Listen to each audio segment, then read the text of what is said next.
नमस्कार, special report में आपका स्वागत है। मैं हूं राजेश कुमार। उत्तर प्रदेश से लेकर देवभूमि उत्तराखंड तक में बाढ़ ने अपना प्रकोप बरपा रखा है। हर दिन बाढ़ से होने वाले नुकसान की खबरें सामने आती हैं और ऐसा ही हर साल होता है। बावजूद इसके प्रशासन हर साल बाढ़ से होने वाली तबाही को रोकने में नाकाम रहता है। इस वजह से हर साल लाखों लोग बेघर हो जाते हैं, हजारों लोग बाढ़ की बलि चढ़ जाते हैं। मवेशियों की गिनती करना तो आप छोड़ ही दीजिए। हर साल बाढ़ अपना तांडव दिखाती है, लेकिन प्रशासन है कि नींद से जागने का नाम ही नहीं लेता। बाढ़ आ जाने के बाद, लोगों की जान चली जाने के बाद बस बाढ़ राहत सामग्री का ऐलान कर दिया जाता है। लेकिन जो लोग बाढ़ की भेंट चढ़ गए, उनका क्या ये राहत सामग्री उन लोगों की जिंदगी वापस ला सकती है? आज ऐसी ही कुछ तस्वीरों को आपको दिखाएंगे, जिन्हें देखकर आप भी कह उठेंगे कि ये बाढ़ का आपातकाल है।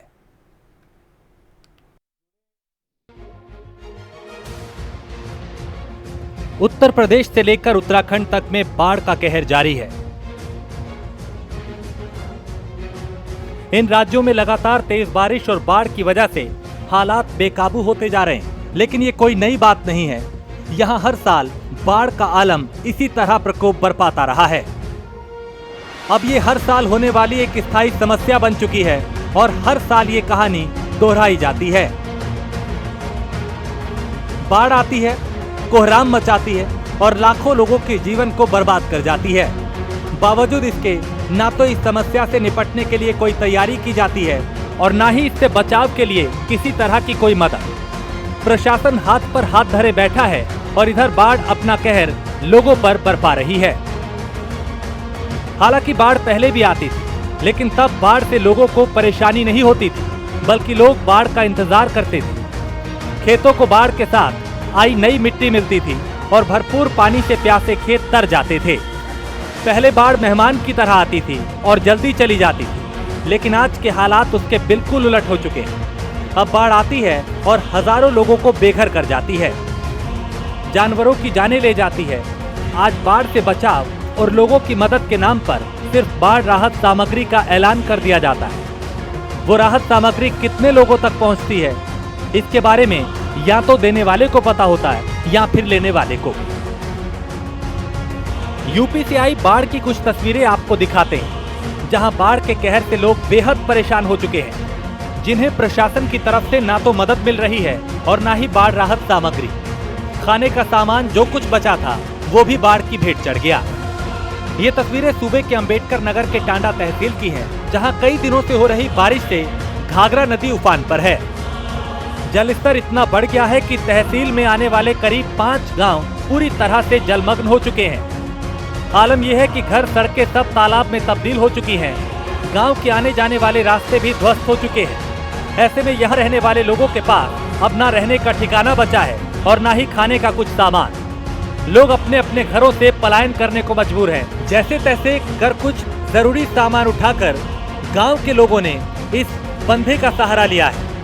घाघरा का तांडव लगातार बढ़ता जा रहा है। बढ़ते जलस्तर के कारण यहाँ के लगभग 6 गांव ऐसे हैं जो टापू बन गए हैं और उनकी कनेक्टिविटी हर जगह से कट चुकी है। अब वहां के लोग अपनी जान बचाने के लिए गांव से पलायन कर इस बंधे पे आकर खड़े हैं और किसी तरीके से पॉलीथीन ऊपर से रख कर अपने जानवरों को, अपने बच्चों को यहाँ जिंदा रखेंगे।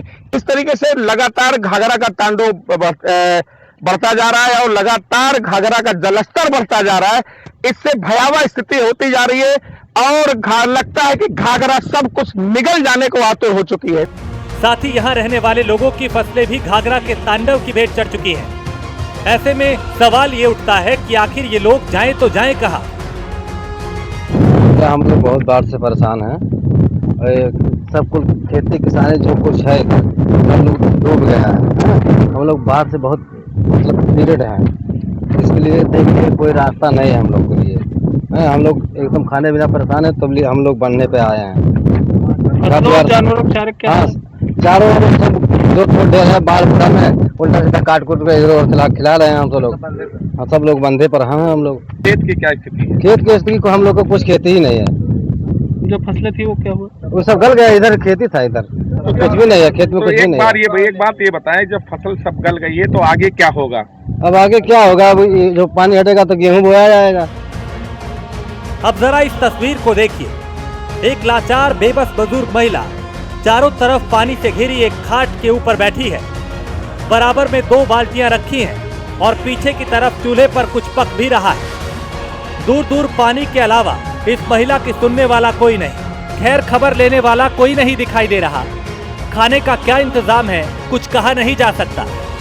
प्रशासन से कुछ मदद मिलने की भी उम्मीद थी तो उसके अधिकारियों का भी कुछ अता पता नहीं। ऐसी स्थिति में ये बेबस महिला जाए तो आखिर जाए कहाँ? सहारा देवी। तो ये कैसे रह रही हैं आप लोग? यहाँ तो सब चारों तरफ पानी भरा है। अब का करी साहब, पानी में खटिया ना आए, तख्ता ना आए, बैठीन बनाई खाई थे। ऐसे तखत पे खाना बनाती हैं? हाँ, तख्त पर बनाई थे। सारे घर में पानी भरा हुआ है? हाँ, सारे घर में भरा है। तो अब प्रशासन आपके पास आया, कुछ आपसे बताया, कहा कि आप यहाँ से चलिए, कहीं ऊंचे स्थान पर आ जाए? ना कहाँ चली जाए, कहाँ ऊँचे चली जाए, कहीं कोई जगह नहीं है? हाँ, कुछ प्रशासन द्वारा व्यवस्था दी गई? कुछ ना ये दिन गहा अब तो बाढ़ राहत किट उठ दी गई? हाँ, कुछ नहीं। हाँ, ऐसे आप जीवन यापन कर रहे हैं? हाँ, अब ऐसे बनाए खाई थे, जो कुछ लोन रोटी जो हाथ है, जो खाई पी थे। ये तो सिर्फ एक तस्वीर है, ऐसी हजारों तस्वीरें आपको गोंडा जिले के आसपास देखने को मिल जाएंगी। बाढ़ का दंश झेल रहे लोगों के सामने कई तरह की चुनौतियां हैं। बाढ़ के पानी से घिरे इन लोगों के पास अब रोने के अलावा कुछ नहीं बचा। इस समय हम करनैलगंज के बाढ़ क्षेत्र के बरुहा माझा में मौजूद हैं। यहाँ की हम आपको ज़मीनी हकीकत दिखाते हैं। आप देख सकते हैं किस तरह इनके घरों में पानी भरा हुआ है, किस तरह इनकी चारपाइयों के नीचे पानी भरा हुआ है।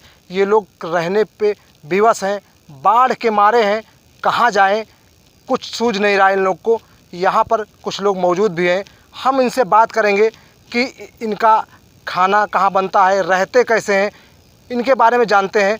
बाढ़ की स्थिति से बहुत ही परेशान यहाँ का जो दृश्य है आपको तस्वीरों के माध्यम से दिखाते हैं। आप देख सकते हैं किस तरह ये लोग बाढ़ से ग्रसित हैं, परेशान हैं। यहाँ पर कुछ लोग मौजूद हैं, हम आइए इनसे बात करते हैं और जानते हैं कि ये किस परेशानी से यहाँ गुजर रहे हैं। आइए, क्या नाम चाची आपका? सीतापति। क्या नाम है? सीतापति। क्या दिक्कत है आपको ये बाढ़ से? बाढ़ बहुत दिक्कत है महाराज। हाँ, हाँ, कोई व्यवस्था शासन प्रशासन ने आपके लिए की नहीं की? कुछ नहीं, कोनो व्यवस्था नहीं। कुछ नहीं। तो आप काहे रो रही हैं? काहे रो रहे हैं? रोइए मत। हाँ, सब दिन टल गए, ये भी टल जाएंगे, रोइए मत। प्रशासन ने कोई व्यवस्था नहीं की? कुछ व्यवस्था नहीं। तो ऐसे रह रहे हैं। ये आपके यहाँ खाना जहाँ बनता है वहाँ भी पानी भरा हुआ है? सब भरा है सर। आप देख सकते हैं किस तरह ये बूढ़ी दादी हैं जिनकी आंखों में आंसू, परेशानी के आंसू हैं, पूरी तरह छलक रहे हैं। इनकी जो परेशानी है उसका अंदाज़ा नहीं लगाया जा सकता है। प्रशासन लाख दावे कर रहा है कि मैं बाढ़ पीड़ितों की हर संभव मदद कर रहा हूँ। सरकार भी दावे कर रही है कि बाढ़ पीड़ितों को कोई परेशानी नहीं होगी, लेकिन ज़मीनी हकीकत इस समय यहाँ की कुछ और ही दर्शा रही है। एक मेरे साथ और भाई साहब हैं और उनसे हम जानते हैं कि उनको क्या दिक्कत है, क्या परेशानी है। आइए भाई साहब, ज़रा आपसे बात करते हैं। आइए आइए, क्या क्या दिक्कत है आपको, बताइए ज़रा। साहब, बाढ़ से तो बिल्कुल दिक्कत है, अपने लिए, जानवर के लिए। जानवर के लिए कोई व्यवस्था, भूसे चारे की कोई व्यवस्था प्रशासन ने की? कुछ नहीं। तो फिर आप लोग कैसे रह रहे हैं यहाँ पे? अब ऐसे गुजर रहा है किसी तरह। कोई दवा और मेडिकल वाले कुछ आते हैं? कोई नहीं, कुछ नहीं। बहुत परेशान दिख रहे हैं का आप? कुछ हाँ साहब, परेशान। कोई व्यवस्था सरकार द्वारा नहीं की गई अभी तक? कुछ नहीं। राशन वासन मिलता है? राशन मिलता है, राशन कार्ड। जी जी। ऐसी पानी में रहते हैं? हाँ। ये यहाँ की दुर्दशा कहें, बाढ़ से परेशान पीड़ित लोग यहाँ पर आपने देखा क्या स्थिति इन लोगों की है, जो कि ये लोग यहाँ पर रहने को मजबूर हैं। यहाँ आप इधर देख सकते हैं, मेरे तरफ आपको दिखाते हैं कि चारों तरफ आपको पानी से पानी दिखेगा, चारों तरफ जल प्रलय है। कहीं कोई ऊंचा स्थान नहीं है कि जाकर ये लोग वहाँ रहें। प्रशासन भी यहाँ नहीं आया है, कि इन लोग को कहीं ऊंचे स्थान पर ले जाकर रखे। वहीं ऐसी एक तस्वीर रामनगरी अयोध्या से भी सामने आई, जहां हाल ही में बना ढेमवा पुल बाढ़ की चपेट में आ गया। ढेमवा पुल के जोड़ में लगभग 5 इंच का अंतर आ गया। बताया जा रहा है कि इस पुल को बनाने के लिए अखिलेश सरकार ने 1 अरब 44 लाख रुपए का आवंटन किया था। इतना महंगा पुल होने के बाद भी पुल 1 साल भी नहीं चल पाया। पुल के क्षतिग्रस्त होने के बावजूद प्रशासन की तरफ से आने जाने पर रोक नहीं लगाई गई। आखिर प्रशासन किस हादसे का इंतजार कर रहा है? निर्माण हुए लगभग 1 वर्ष हुआ है, उद्घाटन हुए अभी प्रशासन के द्वारा लगभग 2-3 महीने हुए।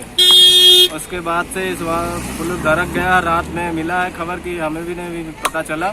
सुबह से इस आवागमन सुचारू रूप से चालू है, कोई रोक टोक नहीं है। जिस तरीके से अगर बड़ी गाड़ियां आती है तो कुछ दुर्घटना भी हो सकती है। बिल्कुल सर, हो सकती है। पुल देख रहे हैं, जैसा कि आप देख रहे हैं, यहाँ पे 4 अंगुल से ज्यादा सरक चुका है पुल। आगे भी वजन ज्यादा बढ़ने से और भी दरक सकता है। चालू है 7-8 महीना पर साला नुकसान जाते है। और खिसका तो ये 2 अंगूर है, ये गैप हुआ। तो ये कब से खिसका हुआ है? यह आज रात में खिसका है, ये इसका पता नहीं क्लियर है कि कब खिसका। निगाह आज इस पे पड़ी है, लोग बात देखे देखा नहीं देखते हो। कोई प्रशासन मौके पर नहीं है, तो ये आवागमन सुचारू रूप से चालू है? हाँ चालू है। वैसे कहाँ के रहने वाले हैं आप? दत्तनगर। कहाँ जोड़ती है ये रास्ता? किसके जिले को? फैजाबाद जोड़ती है, लखनऊ जाती है। खिसका है, अभी कितना दिन चलेगा? थोड़े दिन हुआ, फिर डैमेज हो गया है। कितना दिन हुआ इस पुल का जब उद्घाटन हुआ है? इसका अभी उद्घाटन भी कहा कितना दिन हुआ? 8 महीने हुआ होगा। हरदोई में भी नदियों के बढ़ते जल स्तर से दर्जनों गांव खतरे में हैं। गांव के गांव जलमग्न हो चुके हैं। गांव आने जाने वाले मुख्य मार्ग पर भी घुटनों तक पानी भर गया है, जिससे लोगों को आने जाने में कई तरह की परेशानियां हो रही हैं। लेकिन प्रशासन के अधिकारी आराम से अपने कार्यालय में बैठे हैं। प्रशासन की तरफ से किसी भी अधिकारी ने यहां आकर इनकी सुध नहीं ली। लोगों का कहना है कि कई बार प्रशासन को इस हालात के बारे में जगाया गया, लेकिन प्रशासन की आंख नहीं खुली। समस्या भैया यह है कि यहाँ जो एक पुलिया आई, छोटी सी जो पुल आई, पुल के नाम से पुलिया बनाई गई है, पुल आई ना है। और इतनी समस्या है, कमर से ऊपर पानी है। शासन प्रशासन की तरफ से कोई सहायता नहीं, का नाम डोंगा नाव की कोई व्यवस्था नहीं। डीएम साहब तक के पास हम लोग फ़ोन कर चुके हैं, प्रवास जी के पास फ़ोन कर चुके हैं, सांसद जी के पास फ़ोन कर चुके हैं। बीडीओ सेक्रेटरी प्रधान कोई कार्रवाई नहीं ले रहा हो रही कि प्रशासन की तरफ से कोई चीज़ यहाँ पर न डोंगा है न कुछ है।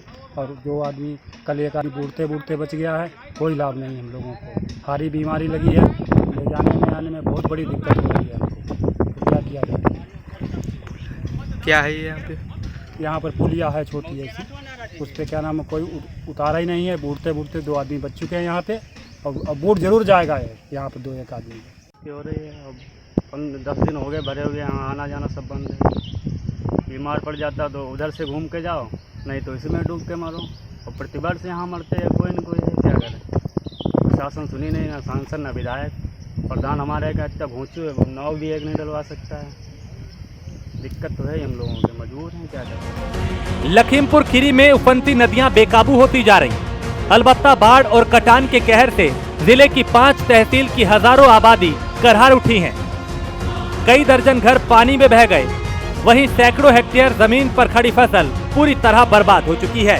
हालांकि जब हमने इस पूरी तस्वीर पर लखीमपुर खीरी के जिलाधिकारी से बात की, तो उन्होंने हमें बताया कि जन जन तक मदद पहुंचाने का काम किया जा रहा है। जिला प्रशासन बाढ़ और कटान पीड़ितों को हर संभव मदद पहुंचाने के दावे तो कर रहा है, लेकिन जमीनी हकीकत जिला प्रशासन के दावों से कतई मेल नहीं खा रही। हालात को देखकर आप भी अंदाजा लगा सकते हैं कि लखीमपुर का प्रशासन कितनी मुस्तैदी के साथ अपने काम कर रहा है।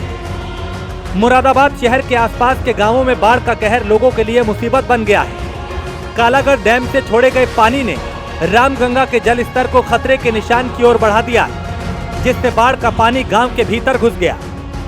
रामगंगा नदी पर खड़े हैं। यहाँ आप देखिए किस तरीके से यहाँ जल भर गया है। कालागढ़ डैम से जो है 42,000 क्यूसेक पानी छोड़ा गया है, जो रामगंगा के जो यहाँ है पानी ये रामगंगा में देखिए ये बढ़ चुका है।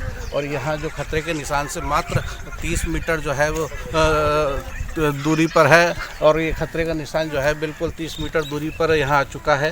यहाँ जो आसपास के जो गांव हैं यहाँ इसमें पानी भर चुका है, लेकिन अभी तक यहाँ प्रशासन ने कोई हाई अलर्ट जारी नहीं किया।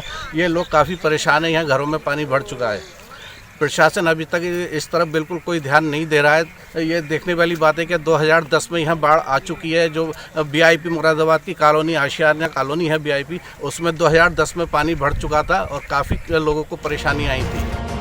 आलम यह है कि मुरादाबाद में कमर तक पानी बह रहा है।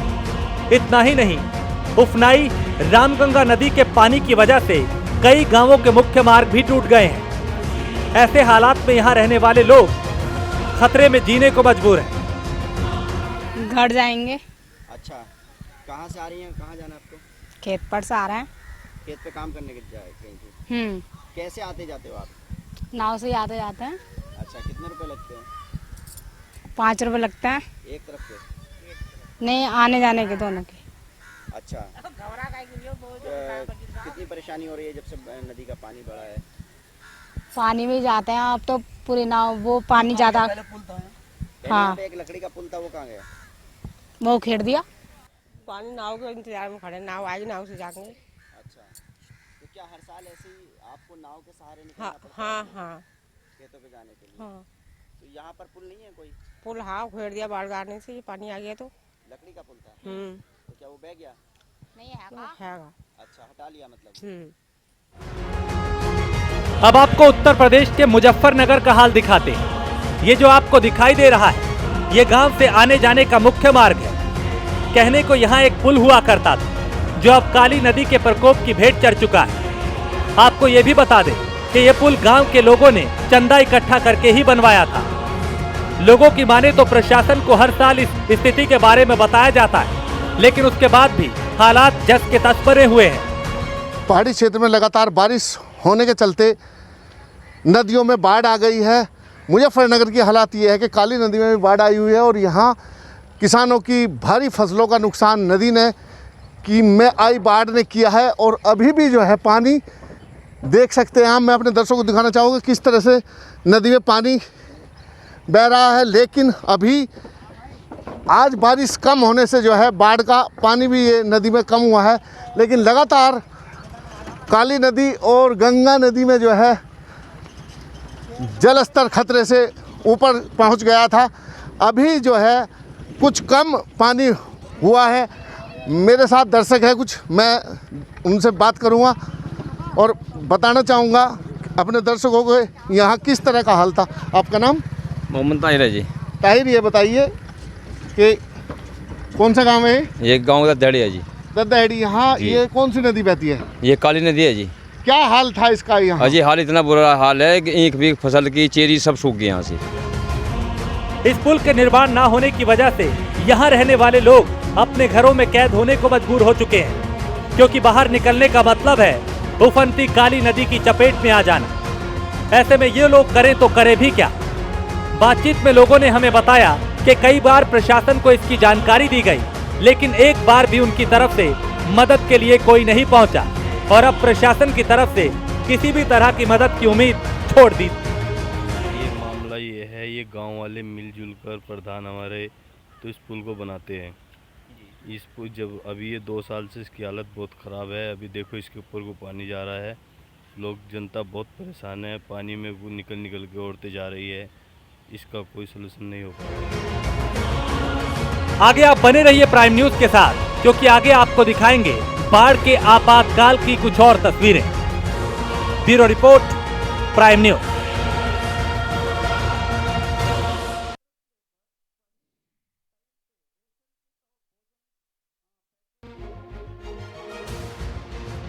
काशी में गंगा का जलस्तर लगातार बढ़ता जा रहा है। जलस्तर बढ़ने से घाटों और आसपास के इलाके पूरी तरह जलमग्न हो चुके हैं। काशी के प्रमुख घाट दशाश्वमेध पर बने शीतला माता के मंदिर तक में पानी ने अपनी दस्तक दे दी है। आलम यह है कि साय आरती के लिए भी अब स्थान को बदलना पड़ रहा है। 3-4 दिन से पानी तो काफ़ी बढ़ गया है। तो पहले 3-4 दिन पहले तो हम लोग जो पंचकोसी सड़क घाट है, पंचकोसी 80 बरना का जो रास्ता है, वहीं पर आरती होती रही और निरंतर गंगा जी का बढ़ जाने से एक स्टेप के बाद दूसरा स्टेप, तीसरे स्टेप पर आरती हो रहा है। और दिक्कत तो ये हो रही है आने जाने वाले श्रद्धालुओं को, घाट का संपर्क हो गया है। इतना ही नहीं, गंगा के बढ़ते पानी की वजह से घाटों पर बनी दुकानों में पानी घुस गया है, जिससे दुकान के मालिकों को काफी नुकसान उठाना पड़ रहा है। पानी की वजह से दुकानों में रखा सामान भी खराब हो चुका है। पानी बढ़ने से घाटों का संपर्क टूट गया है। अभी और इस तरह पानी बढ़ा तो क्या और कितनी दिक्कत होगी? पानी बढ़ जाएगा तो सब दुकानें बंद हो जाएंगी। आरती स्थल में भी चेंजिंग हुई है? नहीं, आरती तो जो पहले 5 होता था आज 1 हो रहा है। नहीं, जहाँ पहले स्थल था वो जगह पानी में डूब गया है वो जगह, अब दूसरी जगह हो रहा है। नहीं, दूसरी जगह उसी के ऊपर पानी के ऊपर हो रहा है। वहीं रामपुर में भी लगातार नदियां उफान पर हैं, जिसके चलते कटान भी बहुत तेजी से हो रहा है। जिले के अपर जिलाधिकारी से जब हमने इस बाबत बात की तो उन्होंने हमें बताया कि प्रशासन ने बाढ़ से निपटने की सारी तैयारियां पूरी कर ली हैं। हमारी जो व्यवस्था की गई है इस कोसी नदी के लिए, तो अभी हमें कहीं दिक्कत नहीं है। जो इसकी नदी का क्षेत्र है उससे से पानी सक्षम निकल रहा है। बाढ़ से निपटने के लिए जनपद में सारी तैयारियां कर ली गई हैं। सभी विभागीय अधिकारियों को जो है सतर्क कर दिया गया, सचेत कर दिया गया है। सभी व्यवस्थाएं करा दी गई हैं। जब कभी पानी बढ़ता है तो उस समय हमारा जो तहसील है, हमारी जो थाने हैं या हमारे और माध्यम है, उससे जो है आसपास रहने वाले गाँवों को सतर्क कर दिया जाता है। लेकिन वहीं स्थानीय लोगों का कहना है कि प्रशासन की तरफ से जो मदद दी गई है वो उफनती नदी के अंदर समा चुकी है। कटान से बचाव के लिए सीमेंट के जो कट्टे नदी किनारे लगाए गए थे वो भी अब उसकी भेंट चढ़ चुके हैं। बुलंदशहर में भी गंगा नदी उफान पर है, लगातार पानी बढ़ता ही जा रहा है। इसी सिलसिले में जिलाधिकारी ने आज नदी किनारों के हालात का जायजा लिया, जहाँ जिलाधिकारी ने सिंचाई अधिकारियों को भी कटान रोकने के निर्देश दिए।